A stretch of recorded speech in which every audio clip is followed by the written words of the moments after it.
Всем привет! Я Виктория Папшева и добро пожаловать в мою творческую комнату. В этом мастер-классе я покажу, как из полимерной глины сделать яркий кулон-черепашку. Приступаю к изготовлению панциря черепахи. Раскатываю пласт полимерной глины бежевого цвета. Для придания панцирю фактуры я буду использовать силиконовый штамп. Кладу штамп на глину и хорошо его прижимаю. В результате на глине появился красивый оттиск. Теперь мне понадобится круглая формочка. Размещаю ее на пласте глины с оттиском и вырезаю деталь. Вот что у меня в результате получилось. Затем мне понадобится медицинская банка. Вместо нее можно использовать обычную лампочку.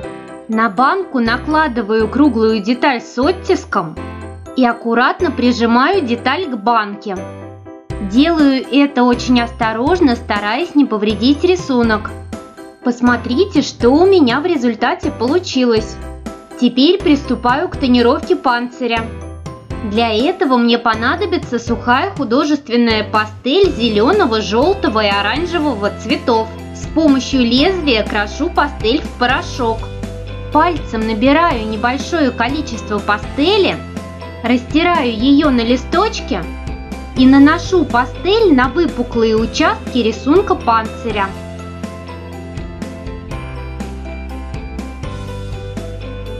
Вот что у меня в итоге получилось.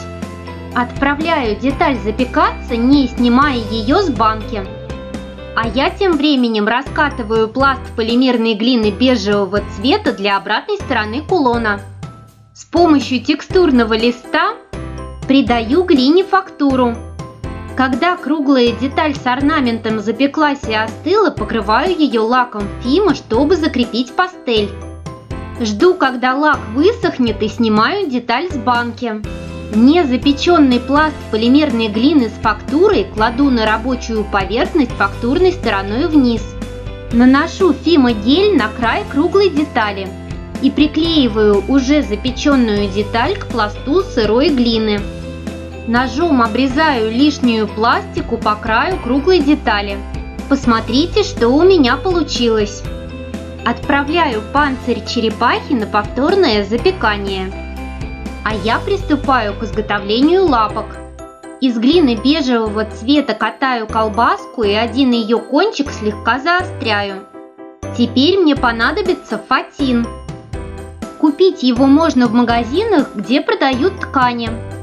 С помощью фатина я буду создавать имитацию кожи черепахи. Заворачиваю колбаску в фатин и со всех сторон аккуратно прижимаю сетку к пластике.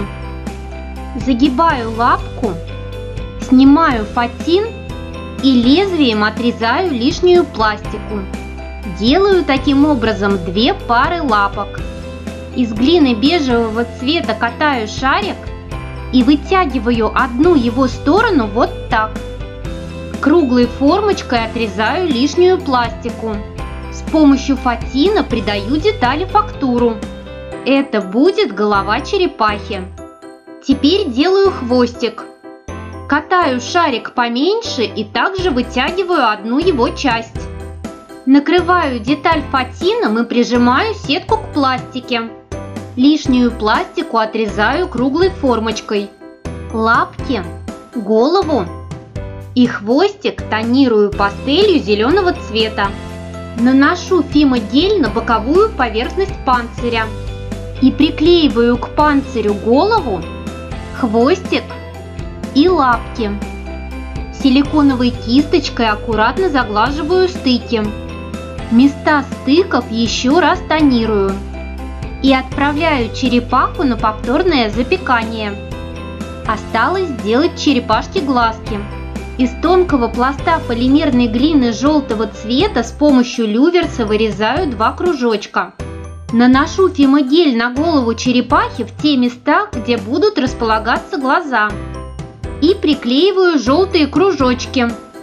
Из тонкого пласта глины оранжевого цвета люверсом поменьше вырезаю два кружочка. И приклеиваю их на кружки желтого цвета. По краю желтых кружочков стеком с маленьким шариком делаю небольшие точки. В центре кружков оранжевого цвета делаю по одному углублению. Из пластики зеленого цвета катаю 2 маленьких шарика и вклеиваю их в углубление. Слегка прижимаю шарики силиконовой кисточкой. И снова отправляю черепаху запекаться. Глина запеклась и остыла. Лапки, голову и хвост покрываю лаком, чтобы закрепить пастель. Когда лак полностью высох, наношу фимо-гель на боковую поверхность панциря. Из пласта глины бежевого цвета отрезаю полоски и приклеиваю их на боковую поверхность панциря между лапами и головой, лапами и хвостом черепахи. Тонирую боковую поверхность панциря пастелью зеленого цвета и отправляю черепаху на заключительное запекание. После запекания покрываю боковую поверхность панциря лаком. В центре передней части головы сверлю отверстие для штифта. В отверстие вклеиваю штифт. К штифту с помощью соединительного колечка креплю бейл. Кулон я повешу на 6 вощеных шнурков оранжевого, зеленого и желтого цветов. Нахожу середину шнурков и отмечаю ее ниточкой. Шнурки я решила украсить разноцветными деревянными бусинками. На одном из шнурков завязываю узелок, нанизываю бусинку и фиксирую ее вторым узелком. По такому принципу нанизываю остальные бусины. При этом каждая последующая бусина должна располагаться на большем расстоянии от центра по сравнению с предыдущей. После того, как я нанизала бусины на одну половину длины шнуров, вешаю на шнурки черепашку и нанизываю бусины с противоположной стороны точно в такой же последовательности. Лишнюю часть шнурков отрезаю. Связываю шнурки ниткой, после чего креплю концевик.